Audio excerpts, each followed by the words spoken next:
সম্মানিত ভাই এবং বোনেরা, আরেকটি কথা বলতে চাই।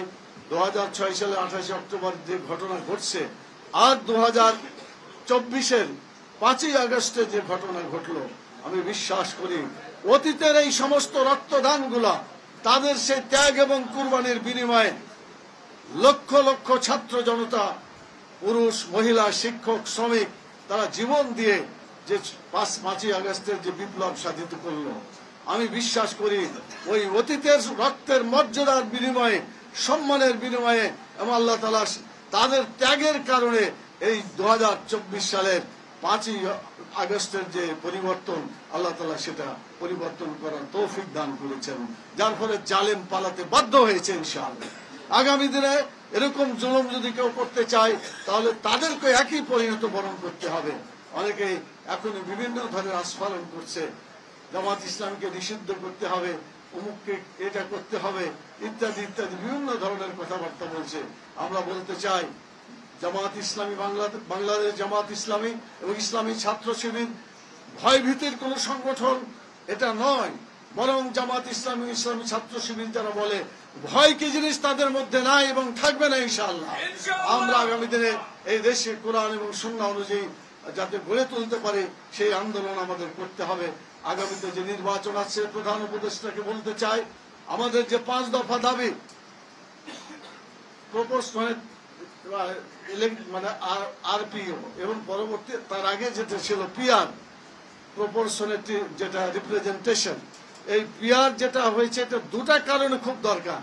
একটা হলো টাকা পয়সা দিয়ে যে ধরনের ইলেকশন করা হয় এবং মারামারি করে ইলেকশন হয়, যদি প্রপোর্শনেট রিপ্রেজেন্টেশন এই পিআর যদি চালু হয়, তাহলে এই ধরনের কোনো টাকা পয়সা এবং গুন্ডামি এই সেসব ইলেকশনে করার কোনো সুযোগ থাকবে না। ইলেকশন সুন্দরভাবে পরিচালিত হবে বলে আমরা বিশ্বাস করি। সেই জন্য বাংলাদেশের ইলেকশন এই ধারার মধ্য দিয়ে, পিআরের মধ্য দিয়ে যাতে প্রতিষ্ঠিত হয়, এটার জন্য আমরা বর্তমান সরকারকে বলেছি, যদি কেউ বিরোধিতা করে তাহলে দরকার হলে জনগণের মতামত নিয়ে গণভোটের ব্যবস্থা করতে হবে। আর গণভোট কারা ভয় করে? যারা মানুষকে ভয় করে, যারা মানুষের মতামতকে ভয় করে, তারা এই গণভোটকে বাধা দিতে পারে। সেই জন্য আমরা বলতে চাই, গণভোটের মাধ্যমে এটার সমাধান হয়েই তারপরে নির্বাচন হওয়া উচিত। সম্মানিত ভাই এবং বোনেরা, আমি সেই কথা বলে বাকি যে আরো 4টা দাবি আর উল্লেখ করতে চাই না। ইতিমধ্যে আপনারা জেনেছেন, লেভেল প্লেইং ফিল্ড সহ যারা অন্যায় অত্যাচার নির্যাতন করেছে তার বিচার এবং সংস্কার, এবং যারা ওই সময় ফ্যাসিস্ট সরকারকে মানে বেঁচে থাকতে দীর্ঘায়িত করতে যারা সাহায্য করেছিল, বিশেষ করে জাতীয় পার্টি এবং 14 দল, এরা যদি না থাকতো, এরা যদি তাদেরকে সহযোগিতা না করতো, তাহলে এত বোধহয় ধ্বংসাত্মক কার্যক্রম ফ্যাসিস্ট সরকার করার সাহস হতো না এবং তারা সে সুযোগ পেত না। কিন্তু অন্যায় করা এবং অন্যায়কে সাহায্য করা, এটা কি কোনো আলাদা জিনিস না সমান? আপনারা নিশ্চয়ই এটা বিবেকের কাছে প্রশ্ন করলে এটাই পাওয়া যাবে। অন্যায় করা এবং অন্যায়কে সাহায্য করা সমান অপরাধ। অতএব ফ্যাসিস্টের যে পরিণতি হয়েছে, বাকি এই শক্তিগুলোরও একই পরিণত হওয়া উচিত।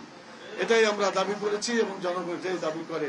সম্মানিত ভাই এবং বোনেরা, আমি আপনাদেরকে শেষ কথা বলি এভাবে যে আসুন, দুনিয়ার জীবনটা খুবই ছোট জীবন, সংক্ষিপ্ত জীবন।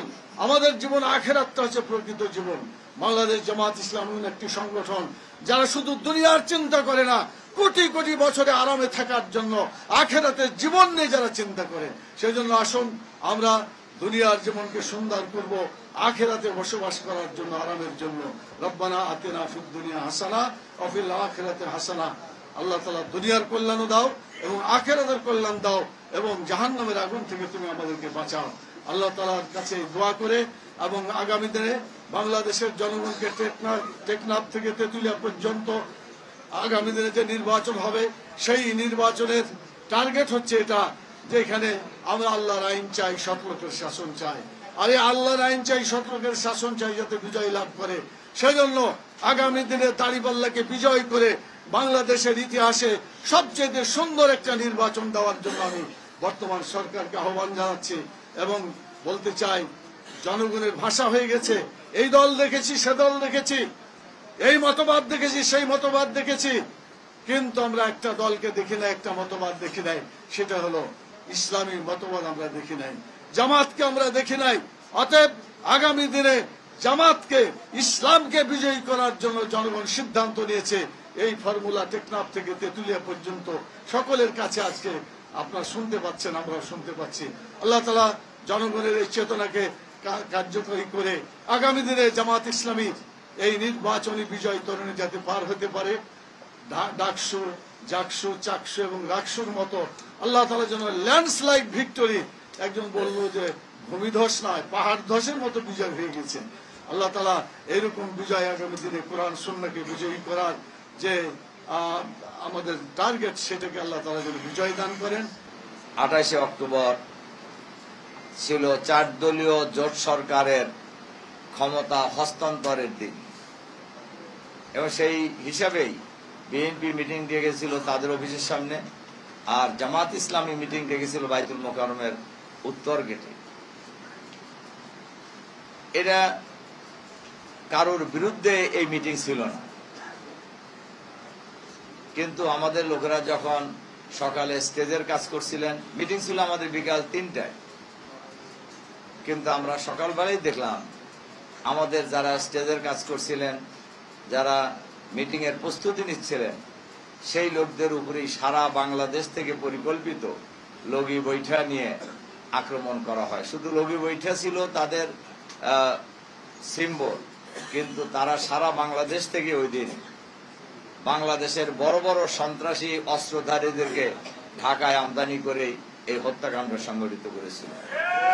এবং এই হত্যাকাণ্ডের মূল উদ্দেশ্য ছিল জামাত ইসলামীর আমির শহীদ মাওলানা মতিউর রহমান নিজামী, সেক্রেটারি জেনারেল আলী হাসান মোহাম্মদ মুজাহিদ সহ জামাতের শীর্ষ নেতাদেরকে ওই দিনই হত্যা করা। কিন্তু আপনারা দেখেছেন আমাদের ভাইয়েরা শহীদ হয়েছে, কিন্তু আমরা ওই দিন মাঠ ছাড়িনি। আমাদের ভাইয়েরা মানব প্রাচীর, মানব ঢাল তৈরি করে ওই দিন জামাত নেতৃবৃন্দকে ওই দিন আমরা এই হামলার হাত থেকে আমরা রক্ষা করার চেষ্টা করেছিলাম। এবং এত মোহর মোহর গুলি, শাহাদাত, হাজার হাজার মানুষ আহত রাস্তায় পড়ে আছে, এরপরেও জামাতের মিটিং সুন্দরভাবে শুরু হয়েছে। ওই মিটিং এর সভাপতি ছিলাম আমি মহানগরের আমির হিসাবে। ওই মিটিং সুন্দরভাবে শুরু হয়েছে এবং আমাদের আমিরে জামাত সাবেক মন্ত্রী মাওলানা মতিউর রহমান নিজামী, উনি তখনও মন্ত্রী, ওই দিন তিনি তখনও মন্ত্রী। ওনার খুব ঠান্ডা মাথার বক্তৃতা, আপনারা যদি এখানে সাংবাদিক যারা আসছেন তারা তো বয়সে খুবই তরুণ, ওই সময় হয়তো গ্রামে গঞ্জে পড়ালেখায় ব্যস্ত ছিলেন, কারণ এখন থেকে প্রায় 18-19 বছর আগের কথা। সেদিনের যে হৃদয় বিদারক ঘটনা, আমাদের হাফেজ শিপনের কথা শুনলেন, আমাদের প্রিয় ভাই জসিম ব্যবসায়ী যে লাশটা সারা দুনিয়াকে আলোড়িত করছিল, একটা মানুষকে পিটিয়ে হত্যা করার পর লাশের উপর নৃত্য করা, এটা দুনিয়াকে, বিশ্ব সভ্যতা শুধু নয়, কোন সভ্যতা মধ্যেই পড়ে না, সমস্ত সভ্যতাকে হার মানিয়ে তারা এই নৃশংস হত্যাকাণ্ড সেদিন পরিচালনা করেছিল। যারা শহীদ হয়েছেন তারা আল্লাহর দরবারে সফল হয়েছেন। আল্লাহ তাআলা কোরআন শরীফ বলছেন শহীদদের সম্পর্কে, ওয়ালা ইয়াহসাবান্নাল্লাযীনা কুতিলু ফী সাবিলিল্লাহি আমওয়াত বাল আহইয়াউ ইনদা রাব্বিহিম ইরযাকুন। যারা আল্লাহর দ্বীনকে বিজয়ী করার জন্য জীবন দেয়, তোমরা তাদেরকে মৃত বলো না, বরঞ্চ তারা তাদের পরওয়ারদিগারের পক্ষ থেকে রিজেক্ট পেতে থাকে, কিন্তু তোমরা বুঝতে পারো না। সম্মানিত সুধীমণ্ডলী, সাংবাদিক বন্ধুগণ, শহীদ পরিবারের জন্য এটা একটা বড় সুখবর। একজন শহীদ কিয়ামতের দিন 70 জন এমন নিকট আত্মীয়কে জান্নাতের সুপারিশ করতে পারবেন, জাহান্নাম থেকে মুক্তি দিয়ে, যাদের ব্যাপারে জাহান্নামের ফয়সালা হয়ে গেছে। একজন শহীদের সুপারিশে এরকম 70 জন নিকট আত্মীয়কে আল্লাহ তাআলা জান্নাতে প্রবেশ করাবেন। সুবহানাল্লাহ। এটা শহীদ এবং শহীদ পরিবারের জন্য সবচেয়ে বড় সুখবর। সম্মানিত সুধীমণ্ডলী, সাংবাদিক বন্ধুগণ, এই হত্যাকাণ্ডের সুনির্দিষ্ট মামলা হয়েছিল শেখ হাসিনাকে 1 নম্বর আসামি করে এই যে এখন যারা অনেকেই জেলে আছে, হাসানুল হক ইনু, রাশেদ খান মেনন, কেউ কেউ মরেও গেছে, এদেরকে আসামি করে সুনির্দিষ্ট মামলা হয়েছিল। সেই মামলা চার্জশিটও হয়েছিল, কিন্তু একটি অদৃশ্য শক্তির ইশারায় অধিকতর তদন্তের নামে এই মামলার চার্জশিট ওই সময় দেওয়া হয় নাই। এরপরে পরবর্তী সময়ে আওয়ামী লীগ ক্ষমতায় আসার পর এই মামলাটা তারা তুলে নিয়েছে। আজকের এই পল্টন হত্যাকাণ্ডের আজকের এই দিবসে আমরা অন্তর্বর্তীকালীন সরকারের কাছে আহ্বান জানাবো, ওই মামলা আবার পুনরায় চালু করতে হবে। যে চার্জশিট দেওয়া হয়েছিল ওই চার্জশিটের ভিত্তিতেই বিচার কাজ সম্পন্ন করতে হবে। এবং শেখ হাসিনা এই বাংলাদেশে এত অপকর্ম করেছে, এত হত্যাকাণ্ড সংগঠিত করেছে, এত গণহত্যা চালিয়েছে, একবার ফাঁসি দিলে বিচার সঠিক হবে না। তার হাসিনাকে বারবার ফাঁসিতে ঝুলাইতে হবে। বহু মানুষের জীবন নিয়ে তিনি হোলি খেলেছেন।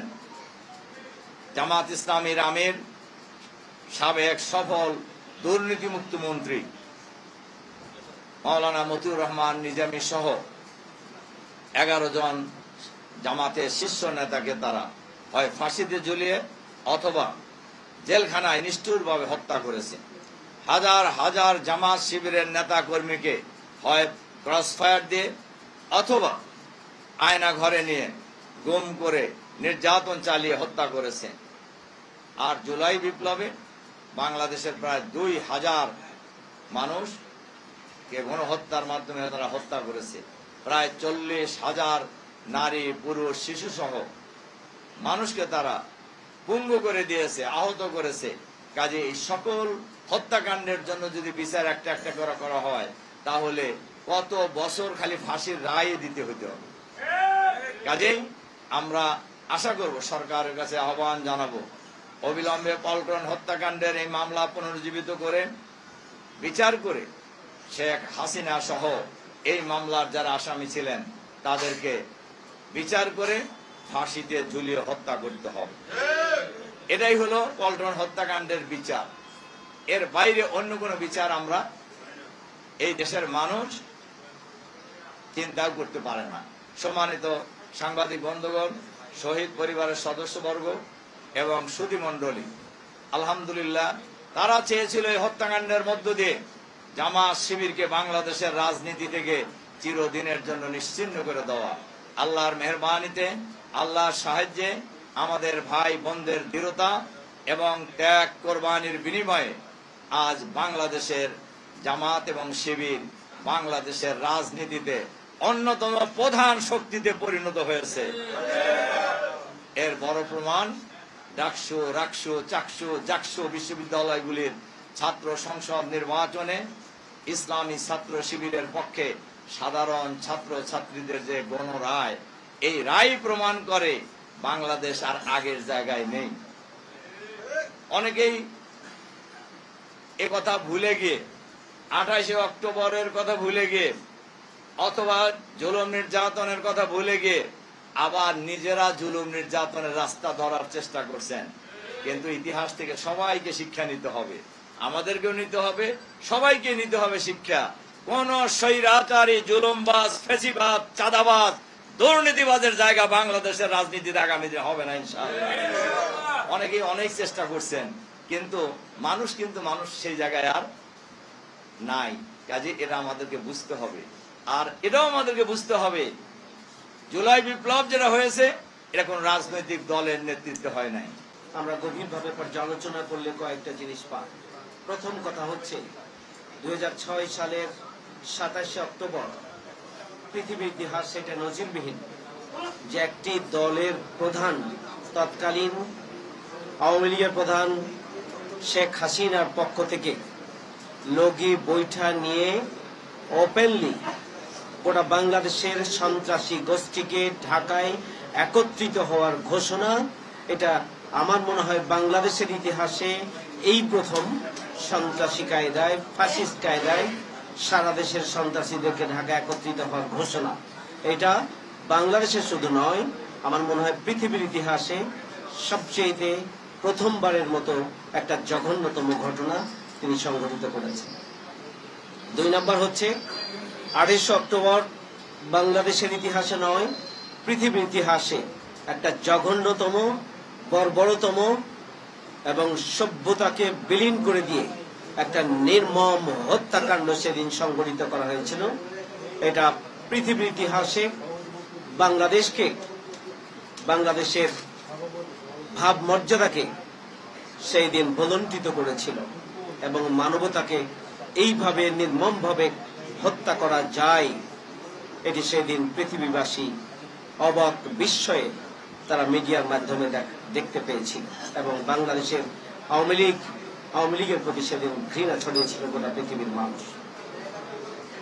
3 নম্বর হচ্ছে আমাদের উপরে নির্মমভাবে সশস্ত্র কায়দায় সকাল থেকে সন্ধ্যা পর্যন্ত দিনব্যাপী হত্যাকাণ্ড পরিচালনা করা হলো।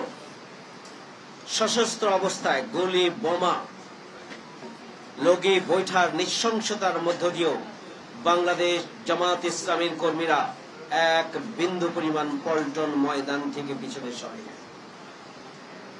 পল্টন ময়দানে সেদিন আমাদের সমস্ত নেতৃবৃন্দ আমাদের ময়দানে অবস্থান করেছেন। আমাদের নেতৃবৃন্দ এবং জনশক্তি পল্টন সহ আমাদের যে এরিয়া ছিল, আমরা সেই এরিয়া সেদিন ত্যাগ করি নাই। আমরা শুরু থেকে শেষ পর্যন্ত এখানে অবস্থান করেছি। খালি হাতে আমাদের জনশক্তি ছিল। একের পর এক আহত হয়েছে, একের পর এক চোখের সামনে শহীদ হয়েছে, কিন্তু মানব প্রাচীর গড়ে তুলে সেই দিন আমাদের জনশক্তি, আমাদের নেতাকর্মীরা সেই দিন এই পল্টন শুধু রক্ষায় করেনি, বাংলাদেশের অস্তিত্ব সুরক্ষার জন্য একটি জানান দিয়েছিল।